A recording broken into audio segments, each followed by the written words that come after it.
ta ba xong nhầm giống đúng không à và nắng túi nha bay thì tím á mà xong rồi đây mà xong mà trời cưới lên lớn cưới mà ba xong nhà mà đi xong nhà đi mà xong nhà mà đi mà lúc bay hành tích với nhỉ bay không rồi mà thôi vô với nhau vô nhà với nhau nhà với nhau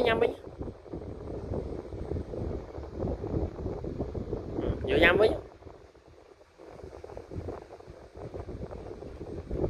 nhắm rồi đây coi nhâm nó bay xong nhâm sẽ chim á mà nhâm tích mới bay hai tích mấy nhỉ nó bay hai tích mà wow cái là chọp đai có đấy chú mình ba cho con tiêu nó mình thật khơi phò hả ai đâu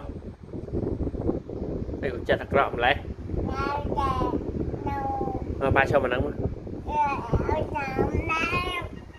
mà ba xong nhà nắng ấy ba xong mà nắng ấy đấy xong mà đi này xong nè xong đó nó sống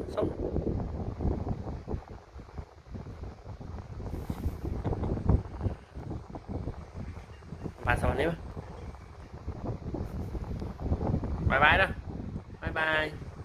tí mũi em dốt á nhầm hồi nãy nha